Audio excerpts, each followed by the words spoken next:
Baik, Assalamualaikum warahmatullahi wabarakatuh. Shalom Am Swastiastu, Namo Buddhaya Wedidongtian, salam sejahtera, salam kebajikan bagi kita semuanya. Rahayu, rahayu, rahayu, namaskaram, teman-teman. Baik, perkenalkan saya Aldi, saya trainer dari RK atau Relax Coincidence, biasa dikenal sebagai RK Mas Yunus ya, teman-teman. Nah, kali ini saya mau berbicara tentang cakra, teman-teman. Nah, apa sih sebenarnya cakra? Cakra itu secara harfiah sebenarnya artinya adalah roda. Biasa diartikan sebagai titik pusat energi yang ada di dalam tubuh kita, teman-teman. Di center line kita ini sebenarnya ada 7 titik pusat energi dan ada 16 sub cakra. Jadi ada 112 di dalam tubuh kita dan ada 2 di luar tubuh kita. Totalnya adalah 114. Maka dari itulah di dalam Al-Quran itu ada 114 surat, teman-teman. Nah, dari yang cakra dasar, cakra seks, cakra pusar ataupun solar plexus, cakra jantung, cakra tenggorokan, cakra ajna ataupun pineal kita, yang ketujuh adalah cakra mahkota kita, teman-teman. Cakra dasar itu biasa disebut mandolo kasungko, di atasnya mandolo sebo, mandolo rojo. Cakra jantung itu adalah mandolo wening ataupun cakra keheningan, teman-teman. Biasanya manusia itu energinya terjebak di 3 cakra bawah. Kenapa bisa terjebak di 3 cakra bawah? Itu biasanya karena hormon kesetresan yang dia produksi selama hidup. Nah, apa aja sih hormon kesetresan? Hormon kesetresan itu ada kortisol, norepinefrin, dan adrenalin, teman-teman. Itu berhubungan dengan aspek duniawi kita. Aspek duniawi kita maksudnya apa sih? Cakra dasar itu berhubungan dengan finansial kita, teman-teman.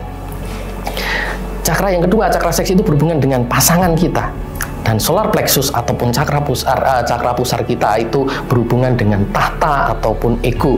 Makanya orang yang seenak dirinya sendiri itu biasanya dikatain seenak pusarnya sendiri. Kalau di Jawa dibilang saenak udele dewe gitu. 3 cakra yang di bawah ini selalu berhubungan dengan aspek duniawi. Di tengah adalah jembatan antara aspek duniawi dan yang di atas, yaitu 3 cakra atas selalu berhubungan dengan aspek ruh ataupun aspek penciptaan. Makanya kita hidup itu harus mengalirkan energi dari bawah sampai ke atas, teman-teman.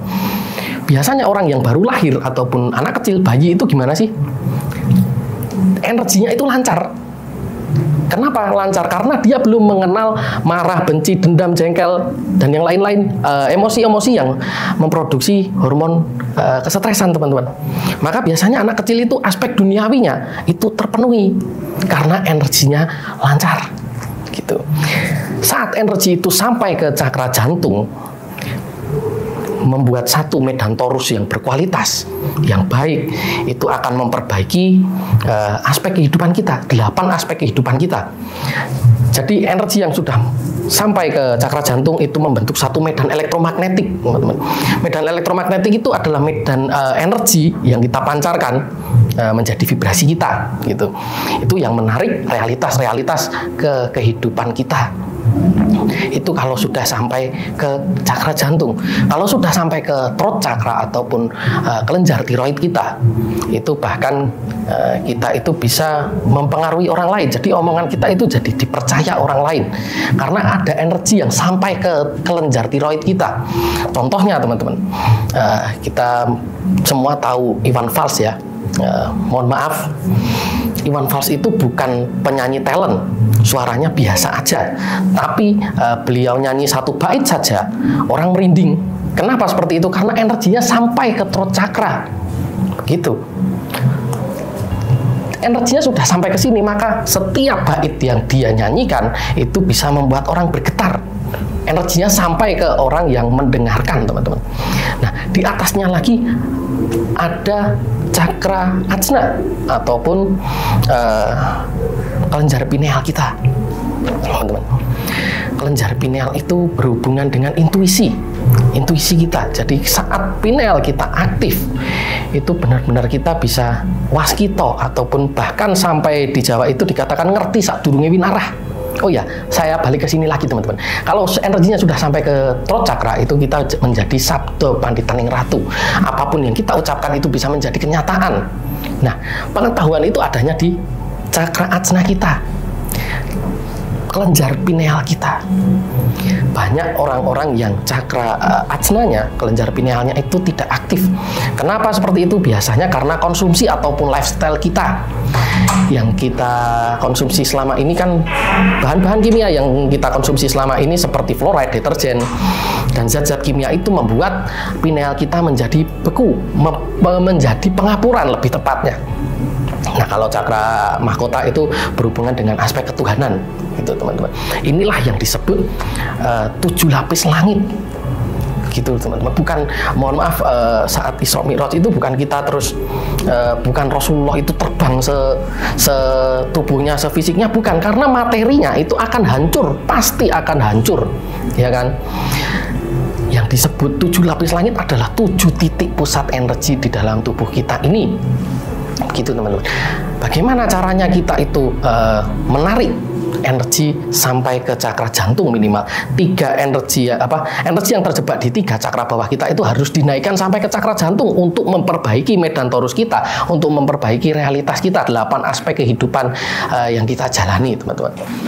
Nah, biasanya energi itu gini, kita itu makhluk energi yang memadat menjadi materi, ya kan? Dan energi itu selalu mengalir sesuai atensi kita. Biasanya orang yang overthinking, biasanya orang yang punya masalah, yang energinya tidak sampai ke cakra jantung, itu pasti overthinking. Saat dia overthinking, pikirannya jalan-jalan kemana-mana. Nah, berarti energinya bocor teman-teman. Saat energinya bocor, dia kehabisan energi, gitu loh. Sampai masuk ke mode survival. Saat masuk ke mode survival berarti itu mode bertahan hidup. Biasanya orang-orang yang masuk ke mode bertahan hidup atau survival mode itu gimana? Biasanya dia keluar dari rumah mencari sumber energi yang lain. Misalnya ketemu orang ataupun ke alam, mencari pelarian ke alam untuk grounding, untuk menyerap energi alam lagi agar tubuhnya itu tercharge, gitu loh. Nah, dari bawah itu tadi ya teman-teman, yang menyebabkan 3 cakra itu tersumbat itu adalah hormon kortisol, norepinefrin, dan adrenalin. Kortisol ini biasanya berbanding terbalik dengan melatonin kita. Serotonin, melatonin itu hormon yang diproduksi pineal kita untuk mengatur siklus tidur. Saat kortisol naik, ya kan, saat kita stres, kortisolnya naik, itu pasti melatoninnya turun. Saat melatonin naik, itu kortisolnya pasti turun karena hormon kortisol dan melatonin itu selalu berbanding terbalik, teman-teman. Nah, gimana caranya agar kita tidak memproduksi kortisol? Ya kan, tenangkan dulu pikiran dan perasaannya. Pikirannya overthinking, habis itu kekhawatiran berlebih, ya kan? Dia memancarkan vibrasi kekhawatiran di situ, ya, energinya habis di situ, teman-teman. Gimana biar nggak habis? Hentikan pikirannya, masuk ke gelombang otak gamma. Karena orang yang biasanya stres itu gelombang otaknya ada di beta, teman-teman. Saat gelombang otak itu di beta, itu udah otomatis memproduksi hormon kortisol, itu sudah otomatis. Nah, gimana caranya untuk memberhentikan pikiran kita? Ya, aturlah nafas melalui olah nafas, ataupun kalau belum tahu teknik-teknik olah nafas yang tertentu, itu cobalah bernafas lebih lambat, gitu loh. Saat bernafas lebih lambat, itu berarti pikiran dan jantungnya itu juga ikut melambat, teman-teman. Nah, gini, aktifkanlah saraf parasimpatetik. Jadi nafas kita itu berhubungan dengan 2 saraf. Satu saraf simpatetik, satunya saraf parasimpatetik. Saraf simpatetik itu aktifnya saat kita tegang, ya kan? Saat kita itu naik kendaraan, motor atau mobil, tiba-tiba orang menyeberang, gimana? Pasti kita tarik nafas, kaget kan?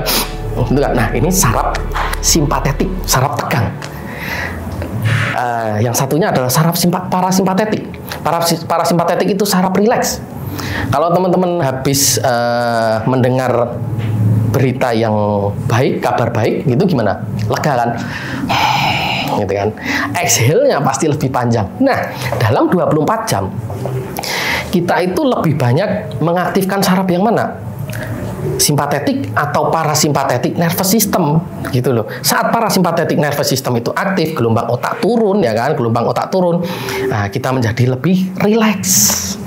Gitu teman-teman. Jadi saat kita rileks, itu kita memproduksi hormon-hormon kebahagiaan.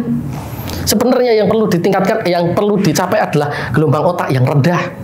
Saat gelombang otak kita turun, sel itu memperbaiki dirinya sendiri, teman-teman. Itulah kenapa obat-obat di luar sana yang beredar di luar sana itu selalu ada obat tidurnya. Karena saat gelombang otak kita turun, kita tidur, itu sel memperbaiki dirinya sendiri, teman-teman. Nah, pesan saya adalah coba cari metode yang bisa menaikkan energi dari 3 cakra bawah minimal sampai ke cakra jantung, syukur-syukur sampai ke cakra tenggorokan, cakra ajna ataupun cakra mahkota, teman-teman. Itu ada di RK Body Energy dan RK Ruh, teman-teman. Gitu. Nanti kalau mau daftar, teman-teman, silahkan chat admin di deskripsi ya mas, gitu. Oke. Gitu aja sih, gitu dulu teman-teman. Terima kasih. Mari kita sama-sama memperbaiki 8 aspek kehidupan kita lewat tirakat dari RK, Relax Coincident, untuk membuat kita relax. Karena saat kita relax, coincident ataupun kejadian-kejadian yang tiba-tiba min haitsu la yahtasib, kejadian-kejadian yang tidak terduga, itu bisa datang ke kehidupan kita, teman-teman. Terima kasih teman-teman. Assalamualaikum warahmatullahi wabarakatuh. Shalom Am Swastiastu, Namo Buddhaya Weditongchan. Salam sejahtera, salam kebajikan bagi kita semuanya. Rahayu, rahayu, rahayu. Namaskaram.